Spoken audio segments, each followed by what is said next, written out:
Tulus dan sempurna kasih-Mu, pengorbanan di Kalvari, sungguh berharga Kau tebus dosaku.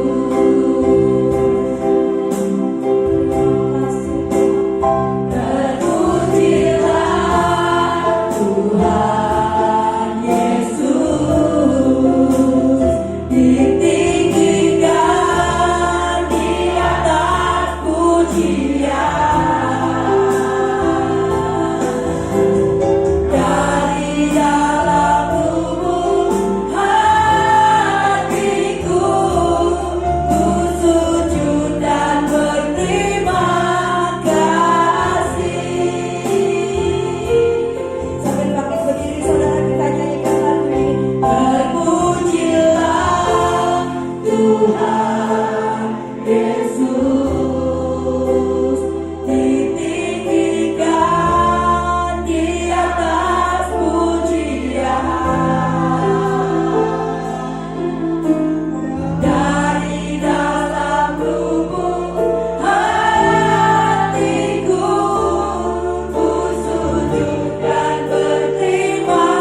setiap kami Bapa. Ini kami Tuhan, untuk kami bersujud. Kami bersujud di kaki-Mu Tuhan. Kami berterima kasih Tuhan di bawah kaki-Mu Bapa. Tuhan, ini kami Tuhan, ini kami Tuhan. Ini kami adalah anak-Mu Bapa. Ini adalah waktu-Mu Tuhan Roh Kudus. Ini adalah mimbar-Mu Tuhan. Kau yang beracara. Silakan Kau ambil alih segala sesuatunya. Urapi hamba-Mu yang tidak ada apa-apanya Tuhan. Sampaikan isi hati-Mu melalui mulut lidah bibir hamba-Mu Tuhan. Dan biarkan kami duduk diam mendengarkan firman-Mu Tuhan. Dan biarkan firman-Mu menjadi pegangan di dalam hidup setiap kami. Bapa, terima kasih. Terima kasih Tuhan, terima kasih Tuhan. Segala puji, hormat, syukur kami hanya bagi-Mu. Amin. Shalom semuanya. Shalom.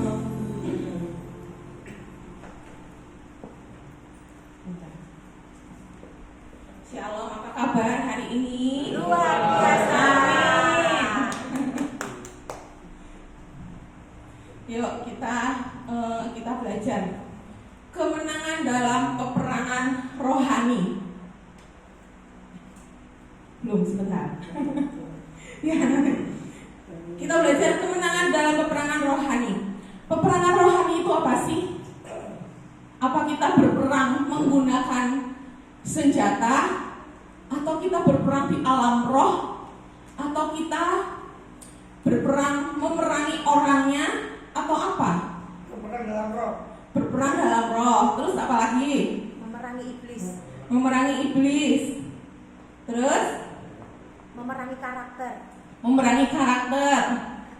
Memerangi ego. Nah, lebih banyak ke diri sendiri ya sebenarnya.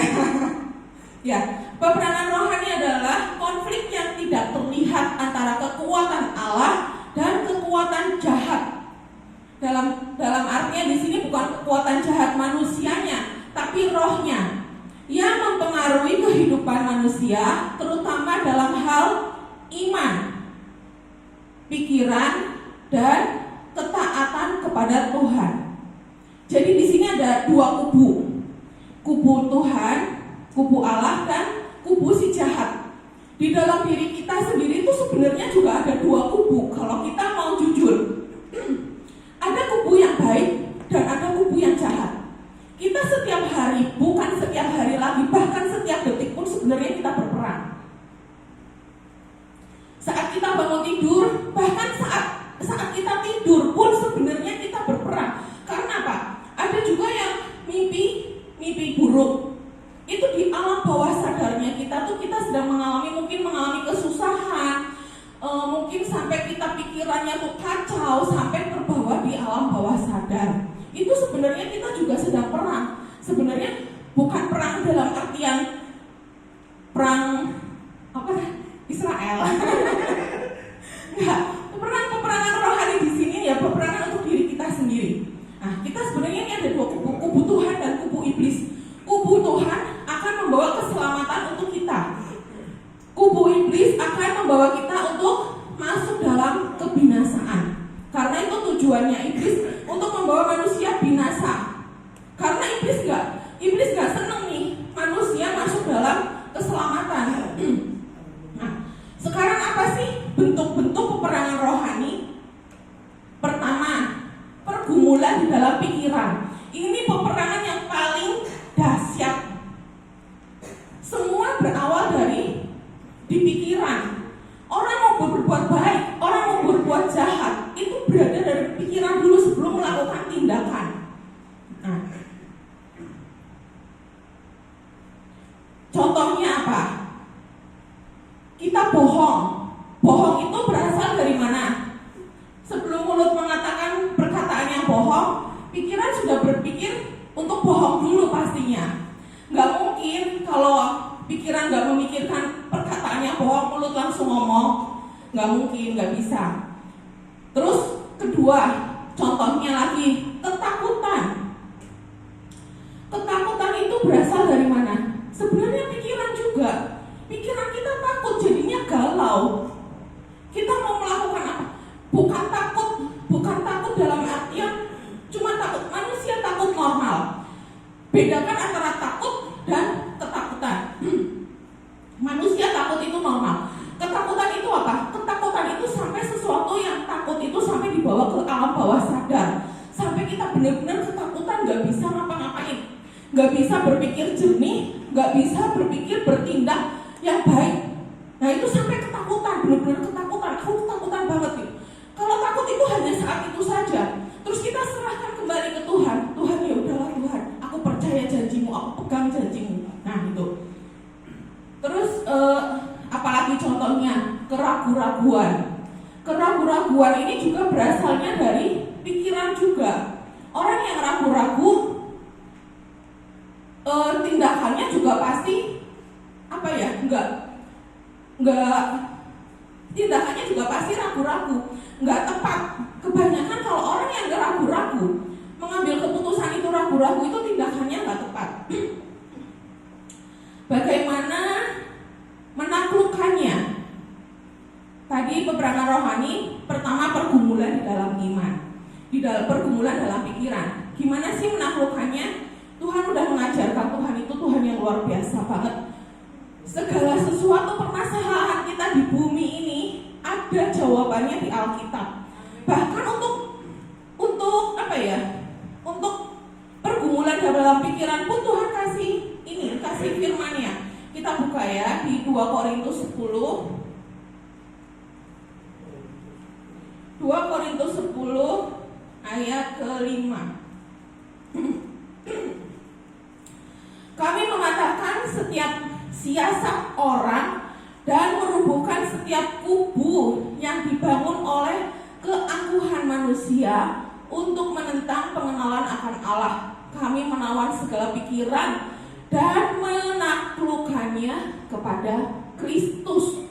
Pikiran kita harus diambil alih, pikiran kita harus ditaklukkan, bawa ke Tuhan. Ini jawabannya. Kenapa kalau pikiran kita udah ruwet, pikiran kita udah semrawut, bawa ke Tuhan. Taklukkan kepada Kristus. Terus yang kedua, bentuk peperangan rohani apa sih? Aku ambil 2 contoh aja ya. Yang kedua, godaan untuk berbuat dosa. Godaan untuk berbuat dosa. Iblis digambarkan sebagai penggoda. Contoh, saat mencoba Yesus di padang gurun. Yesus aja itu Tuhan. Tuhan aja iblis berani-beraninya menggodai. Apalagi kita. Yesus digodai di padang gurun sebanyak 3 kali. Itu Tuhan loh digodai. Iblis tuh berani menggodai Tuhan itu sebanyak 3 kali. Apalagi kita, setiap saat pasti kalau ada celah, iblis pasti menggoda. Udah pasti banget. Godaan di padang gurun ada, nanti baca di rumah ya. Ada di Matius 4. Yang pertama apa sih godaannya? Batu menjadi roti. Ini berbicara tentang apa? Makanan. Perut. Berbicara tentang perut. Pertama, Tuhan digodai tentang perut. Waktu itu kan lagi puasa tuh 40 hari. Tuhan lapar. Secara manusia, Tuhan itu 100% manusia, 100% Allah. Secara manusia benar-benar lapar. Ini pertama kali ini digodai tentang masalah perut. Saat ini juga banyak yang digodai tentang perut juga. Ini hari-hari ini karena apa?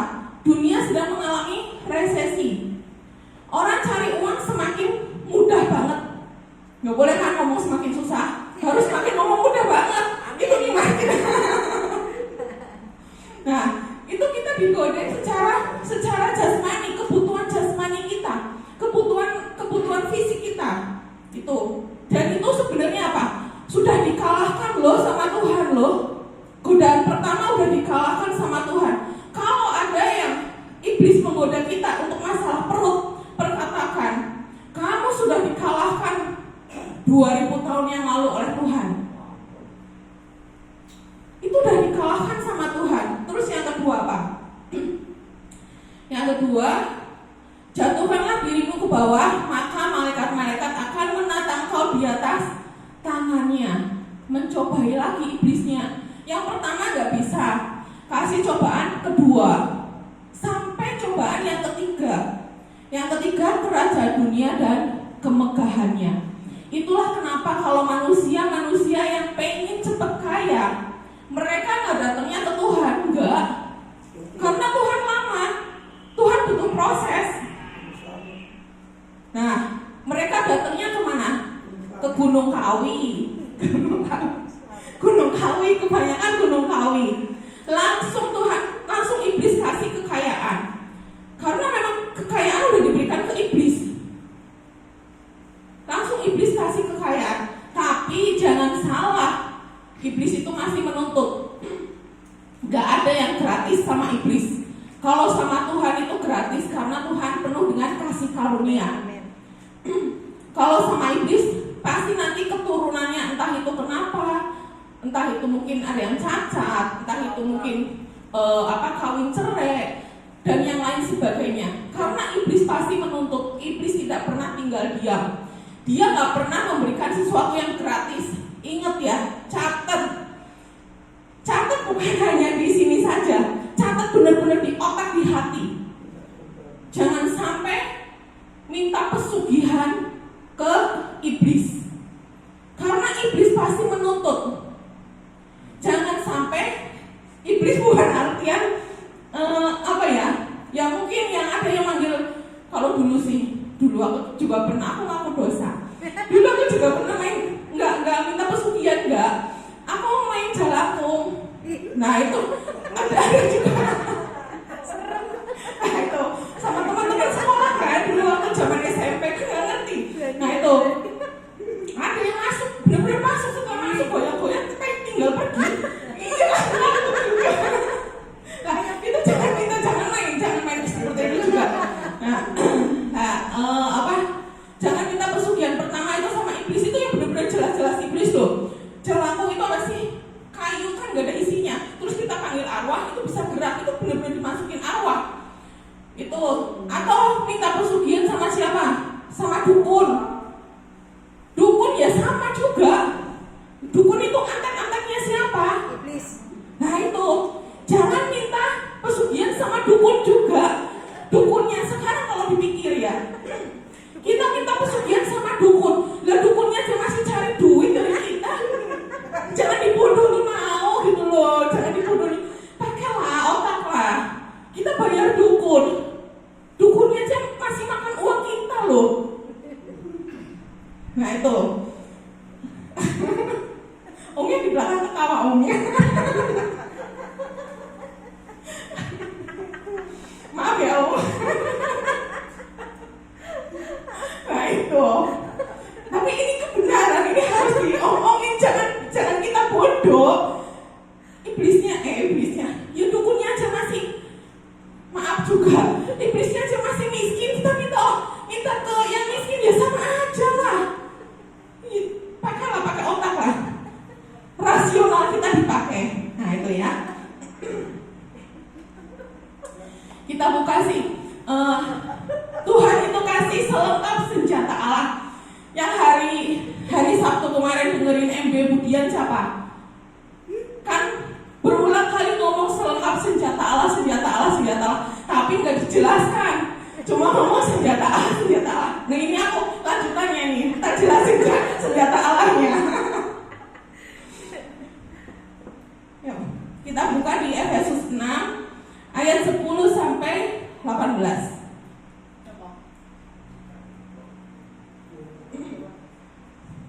Efesus 6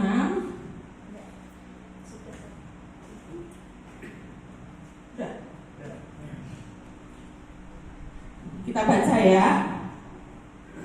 Perlengkapan rohani. Akhirnya hendaklah kamu kuat di dalam Tuhan, di dalam kekuatan kuasanya. Kenakanlah seluruh perlengkapan senjata Allah. Perhatikan di sini. Kenakanlah seluruh, bukan hanya satu, bukan hanya dua, bukan hanya 5. Di sini perlengkapan rohani ada 6. Kenakanlah seluruh perlengkapan senjata Allah supaya kamu dapat bertahan melawan tipu muslihat iblis. bukan tipu muslihat suamiku, bukan tipu muslihat bukan ya, tipu muslihat iblis. Nah, karena perjuangan kita bukanlah melawan darah dan daging. Ingat nih, bukan melawan darah dan daging. Yang terdiri darah dan daging itu siapa? Manusia. Perjuangan kita bukan melawan manusianya, tapi siapa? Melawan pemerintah-pemerintah, penguasa-penguasa, penghulu-penghulu dunia yang gelap ini, melawan roh-roh jahat di udara. Sebab itu, ambillah seluruh perlengkapan senjata Allah, supaya kamu dapat mengadakan perlawanan pada hari yang jahat itu dan tetap berdiri. Yang Tuhan mau setelah kita berperang, kita tetap berdiri, bukan glosor, bukan tersungkur. Walaupun menang, tapi tersungkur berarti kita habis tenaganya. Tapi yang Tuhan mau tetap berdiri, masih ada kekuatan. Sesudah kamu menyelesaikan segala sesuatu, jadi berdirilah tegak, berikat pinggangkan kebenaran, dan berbaju zirahkan keadilan. Pertama nih ya senjatanya, ikat pinggang kebenaran, berikat pinggangkan kebenaran. Kedua, berbaju zirahkan keadilan. Kakimu berkasutkan kerelaan untuk memberitakan Injil damai sejahtera. Jadi yang menginjil itu siapa? Bukan hanya yang di mimbar, yang menginjil semua. Ini firman untuk siapa sih? Apa hanya untuk pengkhotbah saja? Enggak. Firman itu untuk semua manusia. Siapapun yang membaca firman ini diwajibkan untuk memberitakan Injil damai sejahtera. Yang keempat, dalam segala keadaan pergunakan perisai iman. Sebab dengan perisai itu kamu akan dapat memadamkan semua panah api dari si jahat dan terima ketopong keselamatan. Yang kelima, dan yang keenam, pedang roh, yaitu firman Allah. Itulah kenapa kita harus membaca firman, karena untuk kita punya pedang. Kalau kita nggak pernah baca firman, kita nggak akan pernah punya pedang. Nah, dalam segala doa dan permohonan, berdoalah setiap waktu di dalam roh dan berjaga-jaga dalam doamu itu dengan permohonan yang tak putus-putusnya untuk segala orang kudus. Yang di sini yang Tuhan minta berdoa dengan tak putus-putus. Bukan berdoa sehari ini berdoa, besok enggak. Itu berarti putus doanya. Yang Tuhan minta doa tidak putus-putusnya, terus berdoa. Rasul Paulus mengajarkan bahwa kekuatan manusia tidak akan cukup untuk menghadapi kuasa kegelapan. Udah pasti, kalau hanya dengan kekuatan manusia sendiri itu tidak akan pernah cukup. Karena iblis sudah ada semenjak kita belum lahir. Iblis sudah tahu banyak hal, kita nggak tahu apa-apa. Karena itu kita memerlukan Tuhan. Untuk menang, kita harus bersandar sepenuhnya pada perlengkapan ilahi yang tadi 6 itu ya. Kekuatan ilahi nyata ketika kita kuat di dalam Tuhan. Itu ada di ayat 10. Hendaklah kamu kuat di dalam Tuhan, di dalam kekuatan kuasanya. Bukan di dalam kita diri sendiri, enggak. Kalau kita berjalan dengan kebenaran diri kita sendiri, kita gak akan pernah kuat. Firman Tuhan jelas-jelas berkata kita kuat saat kita berada di dalam Tuhan, di dalam kekuatan kuasanya. Karena siapa sih yang memberikan kuasa? Yang bisa memberikan kuasa Tuhan. Satu Tuhan, kedua iblis meniru. Iblis bisa memberikan kuasa nggak? Bisa. Tapi mencelakakan, membinasakan, menyeret manusia untuk masuk dalam alam maut. Tapi Tuhan itu, kekuatan Tuhan itu memberi kita damai, memberi kita semangat, memberi kita pengharapan baru. Nah, akhirnya hendaklah kamu kuat di dalam Tuhan, di dalam kekuatan kuasanya. Jadi yang pertama apa? Yang pertama ini yang utama apa? Harus ada di dalam Tuhan. Jangan lepas dari Tuhan.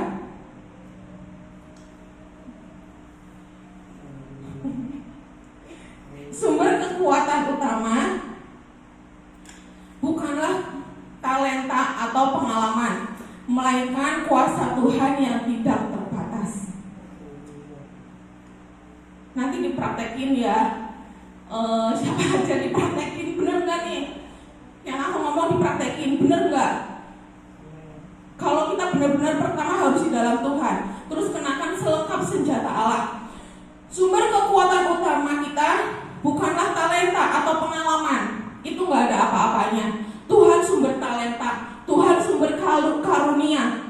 Untuk pengalaman manusia nggak ada apa-apanya dibandingin Tuhan, dibandingin iblis. Untuk pengalaman manusia pun nggak ada apa-apanya.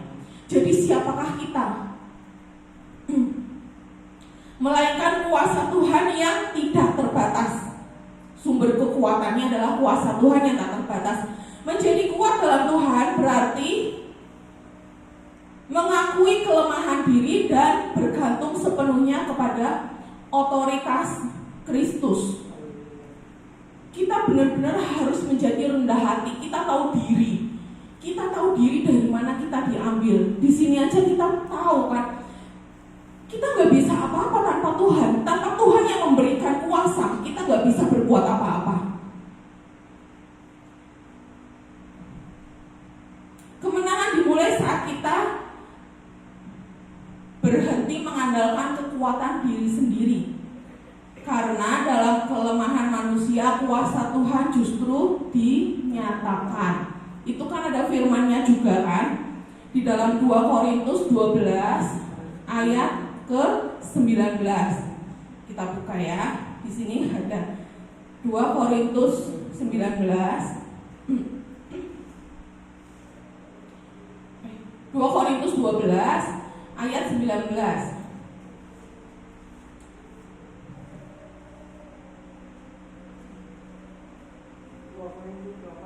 12 ayat 9, salah tante. Maaf. 2 Korintus 12 ayat 9. Ya, tetapi jawab Tuhan kepadaku, cukuplah kasih karuniaku bagimu, sebab justru di dalam kelemahanlah kuasaku menjadi sempurna. Kasih karunia Tuhan itu cukup bagimu. Kita gak butuh apa-apa sebenarnya sih, hanya memerlukan kasih karunia Tuhan. Saat Tuhan sudah memberikan kasih karunia-Nya, saat Tuhan sudah memberikan kasih karunia-Nya ke kita, itu segala sesuatunya indah banget. Indah banget kalau Tuhan sudah memberikan kasih karunia-Nya ke kita.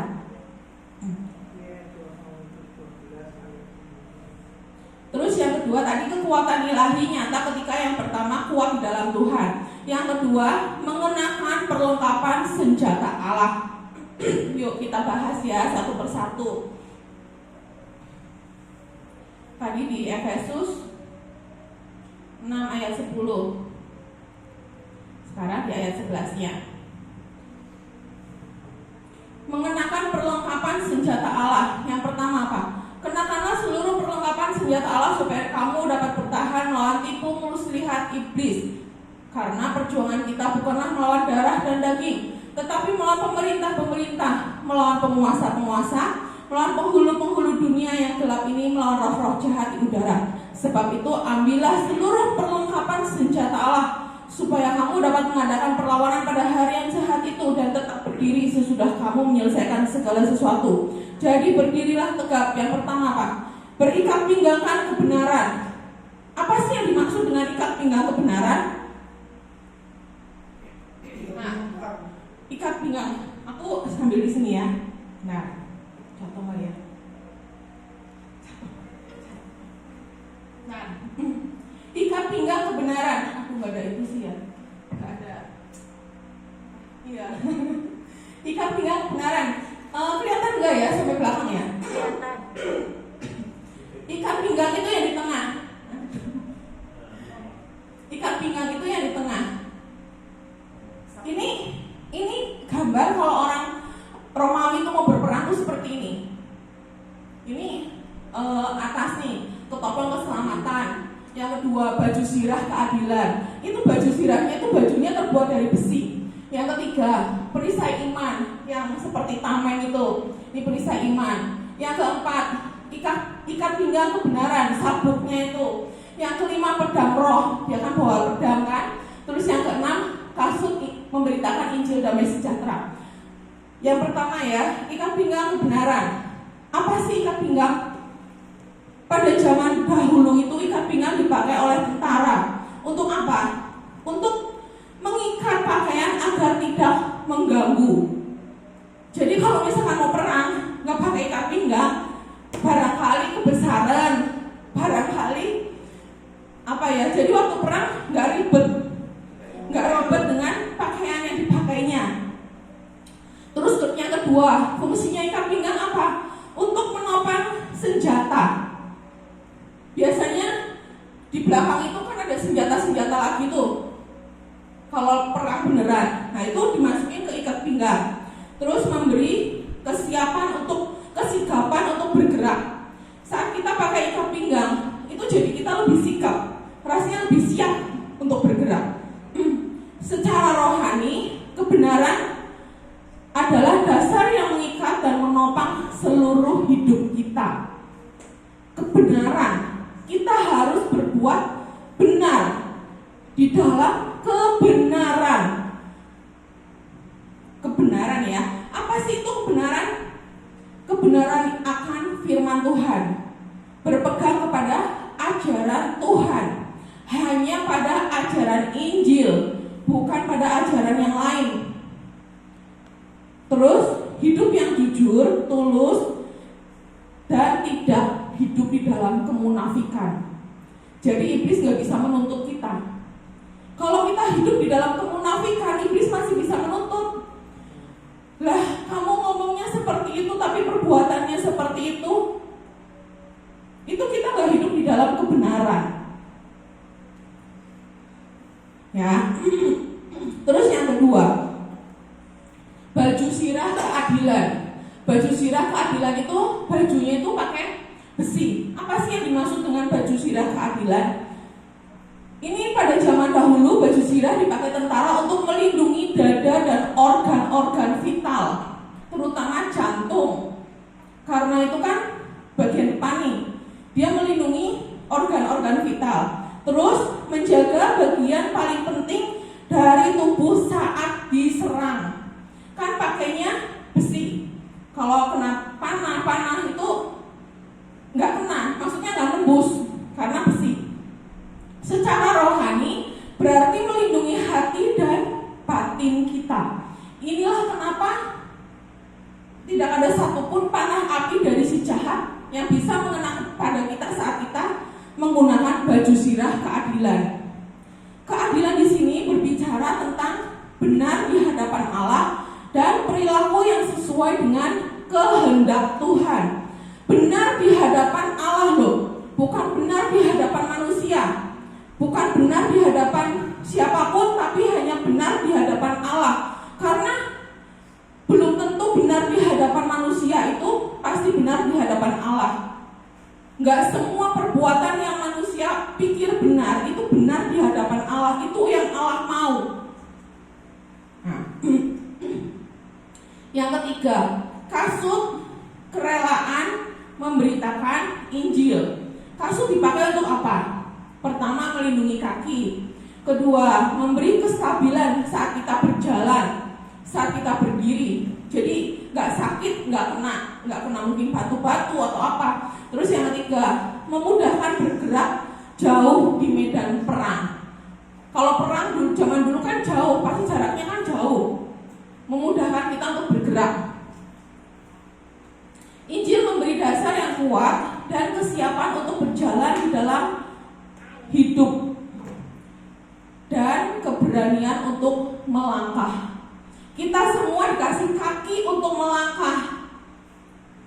Bahkan mungkin sekarang yang gak punya, dalam tanda kutip mungkin yang lumpuh atau yang gak bisa berjalan, gimana sih caranya untuk memberitakan Injil?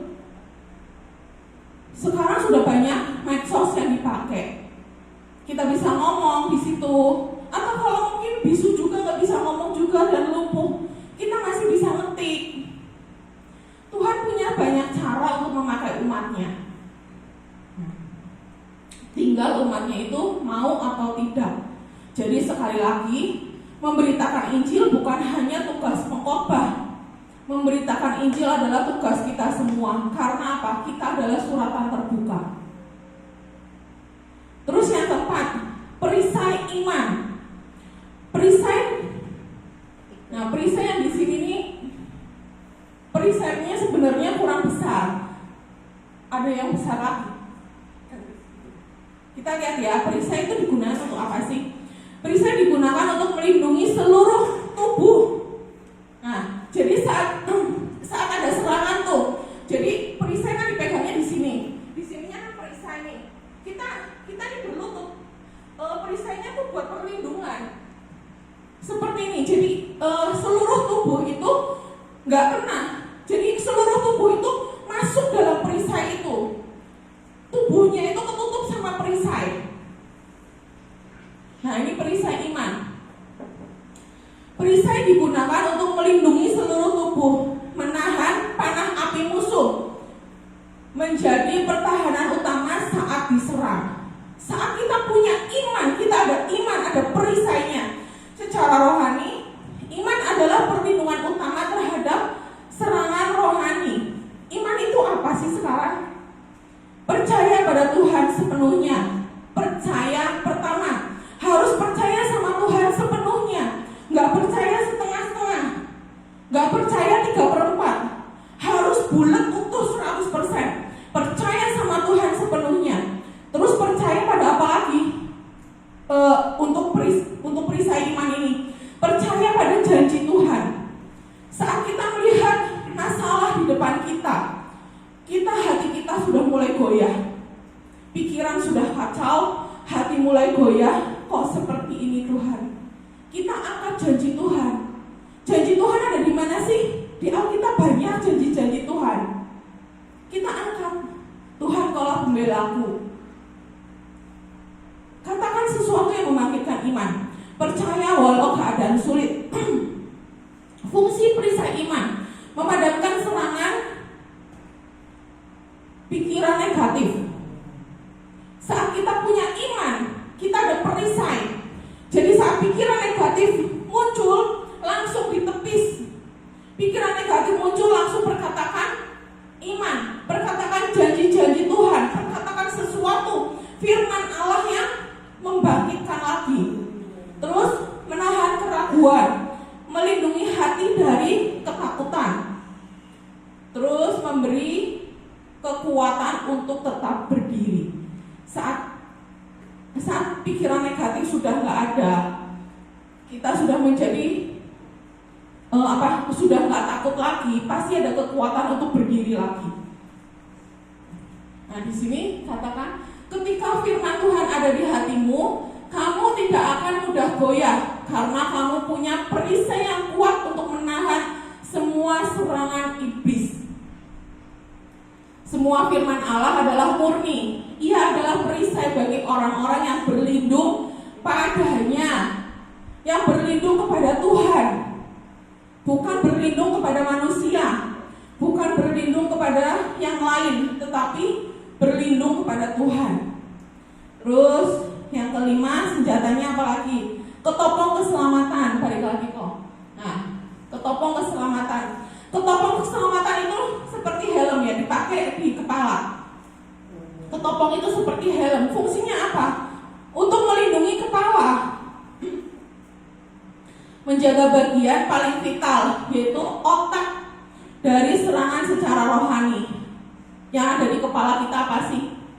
Pikiran kita. Keselamatan itu apa? Keselamatan hubungan yang dipulihkan dengan Tuhan, pengampunan dosa, hidup yang baru, dan harapan yang kekal. Ketopong keselamatan, keyakinan bahwa kita diselamatkan oleh Tuhan.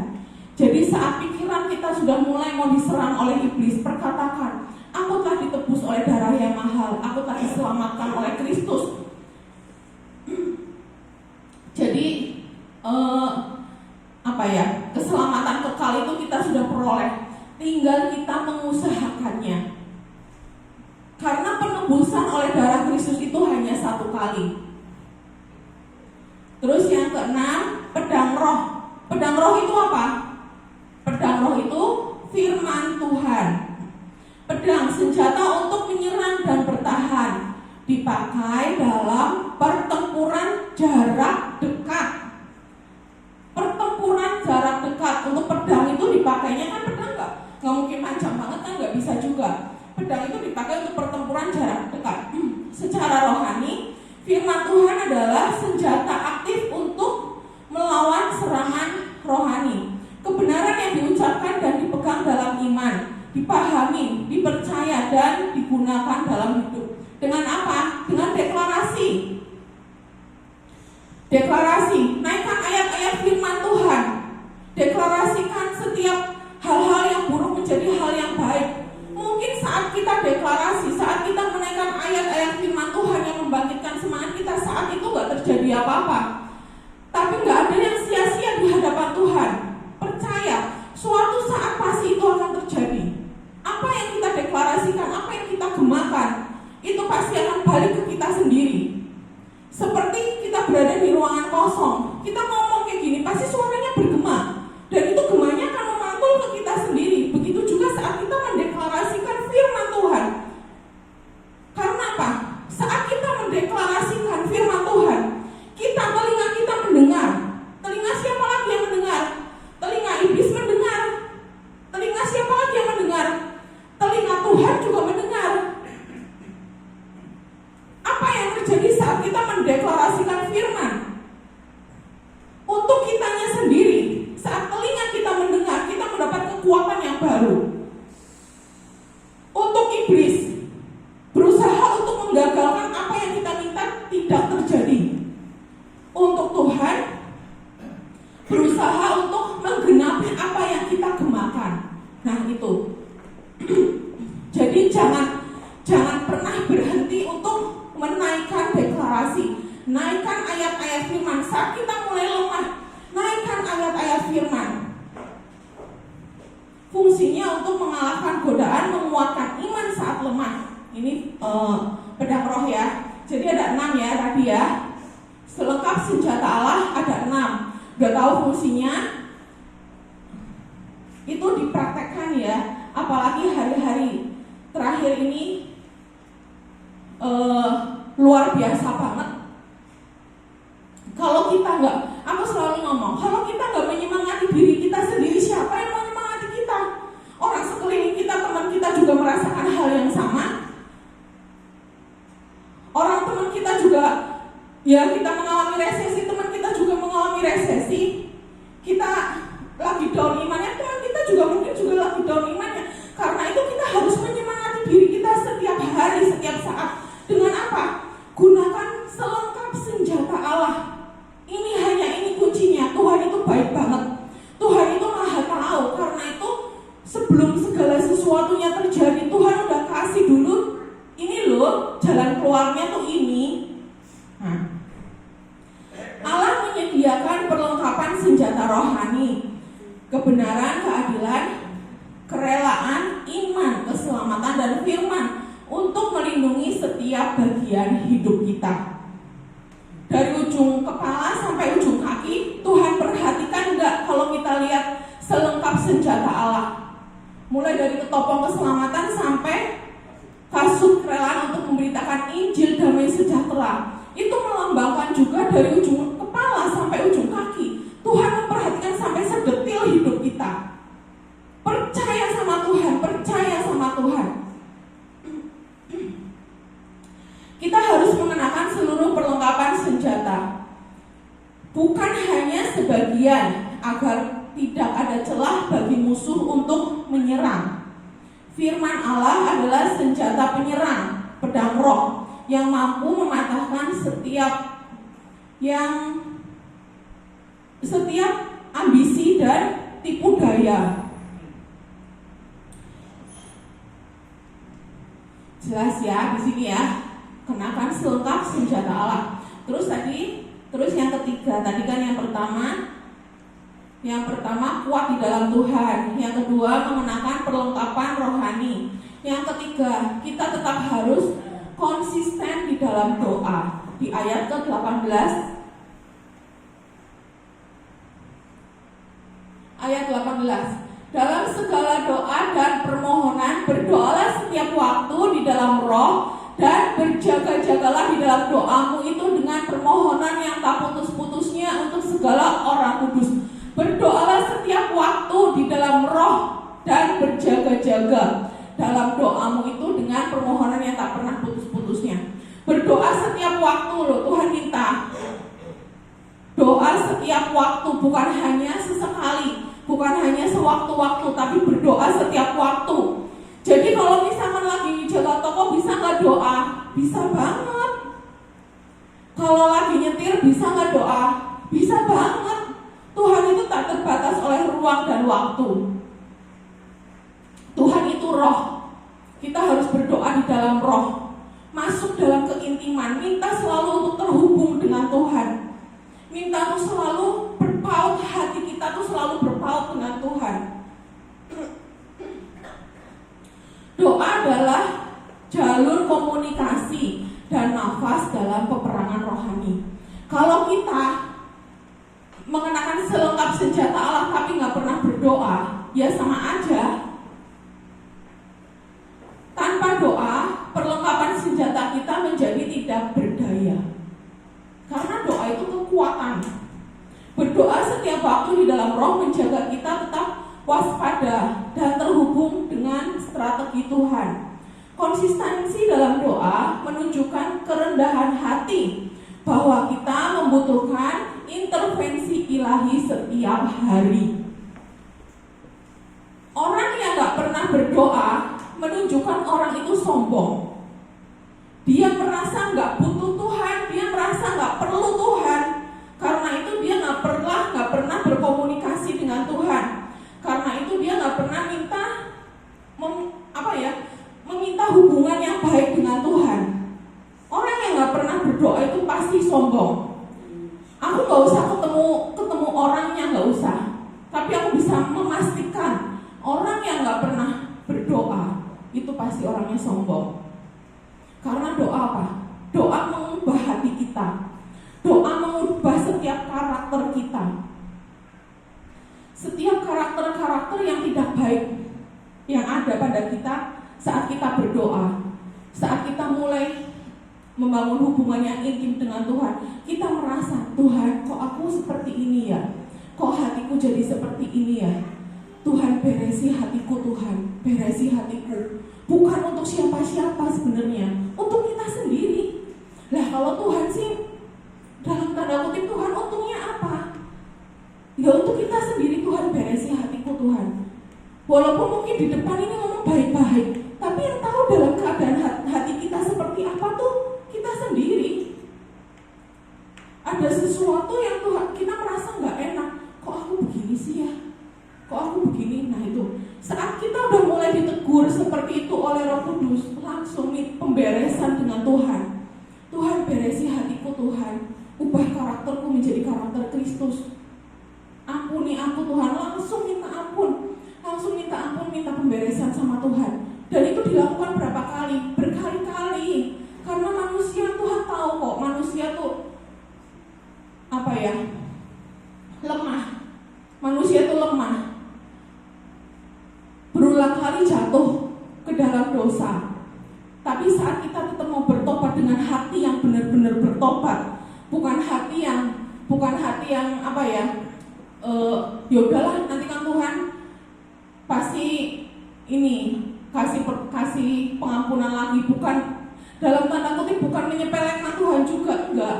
Tapi dengan hati yang kita benar-benar bertobat, minta ampun, dan kita benar-benar mengagungkan Tuhan dengan hati yang benar di hadapan Tuhan, Tuhan pasti kasih sesuatu kekuatan yang baru. Tuhan pasti kasih pengampunan, Tuhan kasih pemulihan hati, Tuhan kasih hubungan lagi yang intim lebih lagi sama Tuhan.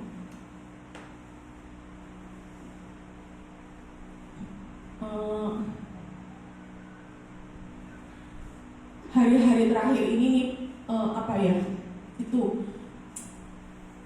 banyak manusia, banyak orang. Kalau kita perhatikan, akhir-akhir ini yang mati mendadak itu kebanyakan umur produktif. dia lagi produktifnya bekerja. Itu salah satu cara iblis untuk menghabisi, dalam tanda kutip, dalam menghabisi. Masih punya anak yang masih perlu dibesarkan, masih punya anak yang masih perlu biaya. Itu kenapa? Kita pernah bertanya gak sih? Aku sempat tanya, Tuhan ini ada apa loh Tuhan? Kenapa yang mati itu orang seumuran 40 sekian, paling 51, 52. Itu usia produktif, itu masih lagi gencar-gencarnya, itu orang itu lagi, istilahnya itu lagi semangat-semangatnya. Bukan usia lansia umur 60 ke atas, enggak. Aku sempat bertanya sama Tuhan, Tuhan ini kenapa loh Tuhan, ada apa?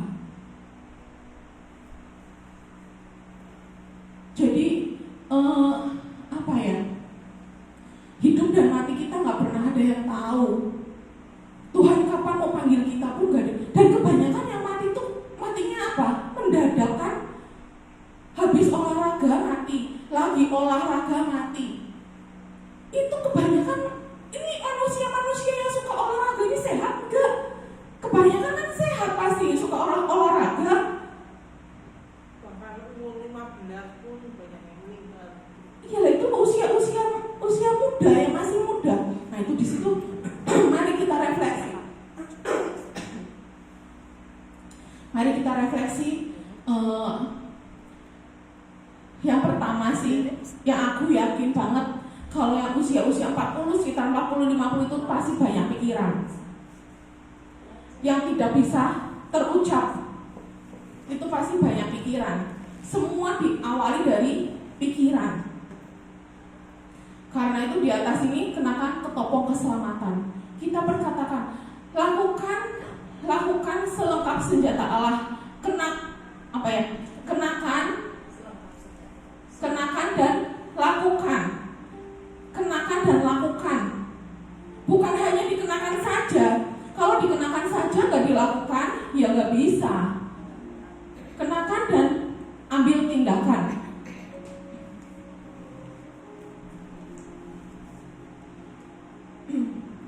Mari kita renungkan firman hari ini.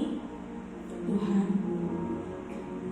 firman-Mu telah hamba sampaikan Tuhan. Hamba-Mu telah berhenti berbicara, tapi aku percaya Roh Kudus, Engkau tak pernah berhenti berbicara. Biarkan setiap firman-Mu Tuhan yang telah tertabur tidak akan pernah kembali dengan sia-sia. Firman pada hari ini Tuhan untuk memberikan kami kekuatan, untuk memberikan kami kekuatan menjalani hari-hari kami Tuhan, untuk kami hanya berpegang kepada-Mu.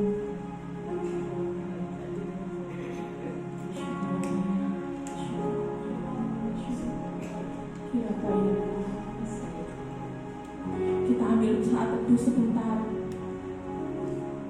Kita renungkan firman yang kita dengar hari ini. Berbicara dengan Roh Kudus.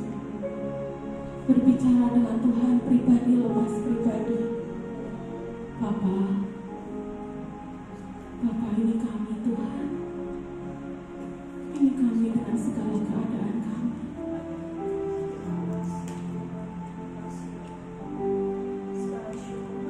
Engkau tahu Tuhan apa yang ada di dalam hati kami. Engkau tahu pergumulan kami. Kadang kami letih, kadang kami capek Tuhan.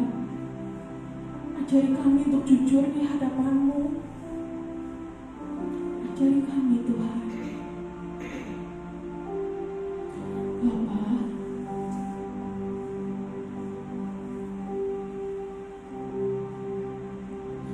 kami minta kekuatan yang dari-Mu Tuhan. Kami minta kasih karunia-Mu.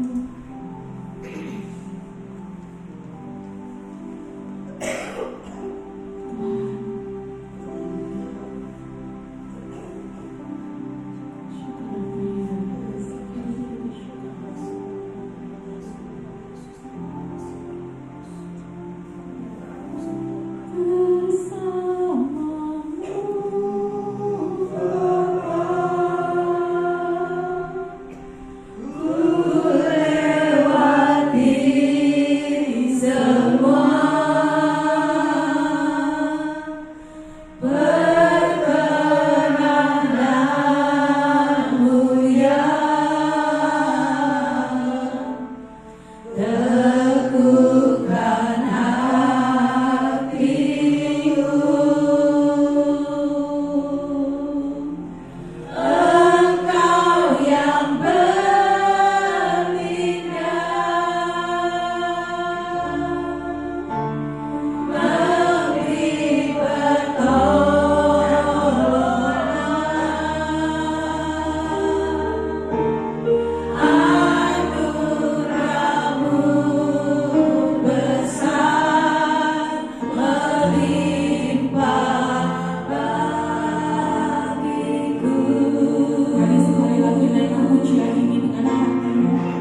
di setiap musim hidupku Tuhan. Engkau ada di setiap jalan-jalanku Tuhan. Aku bangga, kami bangga Tuhan memiliki Allah seperti Engkau. Kita naikkan pujian ini sekali lagi ya, dari atas, dari awal.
Jiwa-jiwa yang letih, untuk jiwa-jiwa yang capek, yang sepertinya seolah-olah Tuhan aku udah gak sanggup lagi Tuhan.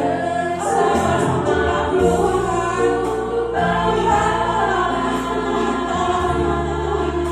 untuk jiwa-jiwa yang sedang merasakan keletihan.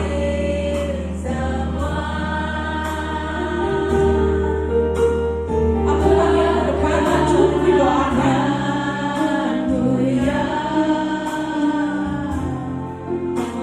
Silakan maju ke depan. Untuk yang mau didoakan, untuk yang merasa benar-benar capek, Tuhan aku capek, Tuhan aku capek, aku udah gak mampu lagi ya Tuhan. Silakan.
berikan shalom Tuhan untuk setiap jemaat ini Tuhan. Berikan belas kasihan-Mu Tuhan atas seluruh jemaat yang hadir. Setiap yang sakit Tuhan disembuhkan. Setiap yang pergumulannya belum dijawab Tuhan, dengan penuh kerendahan hati kami berdoa, biarlah Engkau menjawab setiap doa-doa dari jemaat-Mu ini Tuhan. Berikan belas kasihan-Mu Tuhan. Kami mohon dengan kerendahan hati untuk melawat dengan cinta mula-mula, dengan kekuatan yang baru bagi jemaat yang hadir pada malam hari ini Tuhan. Terima kasih Tuhan. Terima kasih Yesus. Lawatan-Mu jemaat-Mu mengalirlah.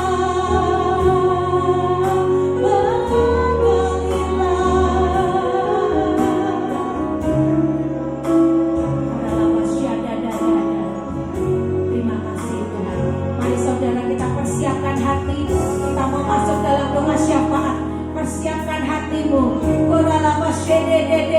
Bangkitkan roh kami Tuhan. Bangkitkan roh kami Tuhan. Bangkitkan setiap roh yang loyo Tuhan. Supaya kami semua diberikan roh yang kuat. Diberikan roh yang kuat.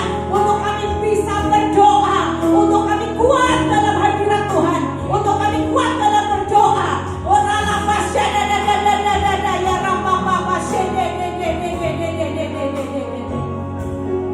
Kerajaan-Mu datanglah, kehendak-Mu jadilah di bumi seperti di sorga.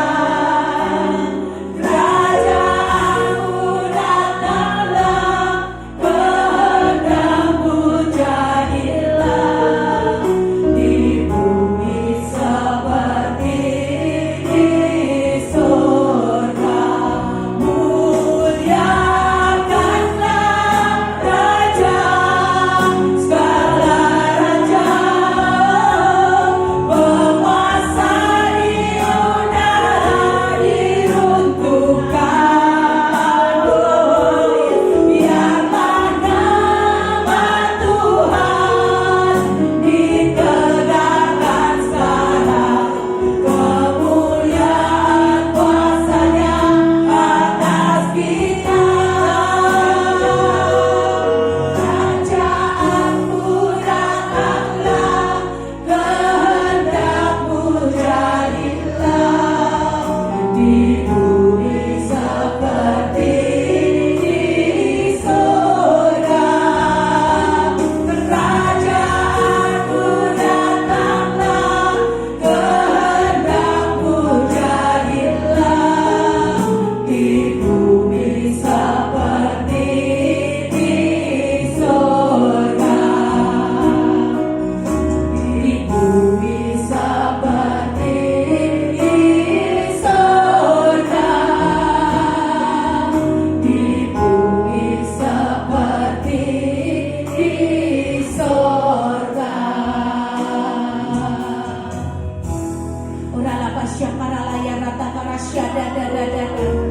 Tuhan, pada sore hari ini Tuhan, kami mau berdoa bagi bangsa Indonesia Tuhan.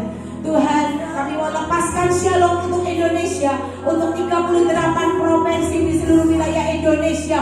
Shalom Tuhan turun. Kami berdoa, kami sapu bersih semua yang jahat, semua roh-roh pemberontakan, semua roh-roh keserakahan, roh-roh mamon, roh-roh yang membuat ketamakan Tuhan, dan semua roh-roh kesakitan di bangsa ini kami mau sapu bersih dalam nama Tuhan Yesus. Kami aktifkan bala tentara sorga untuk menggenapi setiap doa-doa syafaat yang dinaikkan oleh seluruh pendoa-pendoa di seluruh Indonesia.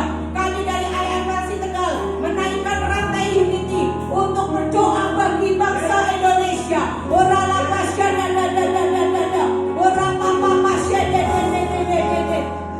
Kami berdoa semua ketetapan Tuhan yang telah ditetapkan bagi bangsa ini segera digenapi, segera digenapi.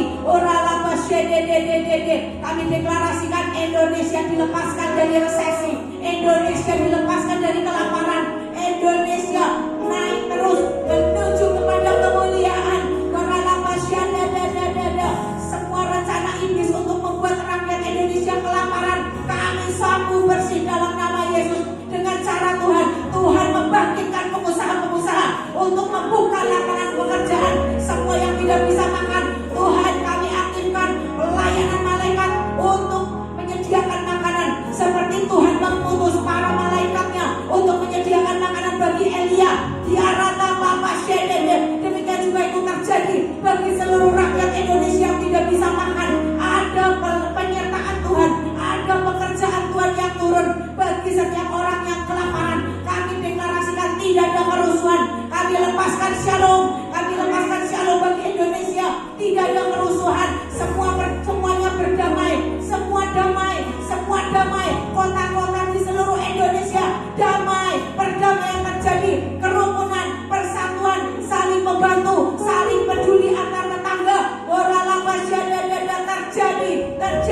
Gunung Slamet yang ada di kota Tegal Tuhan.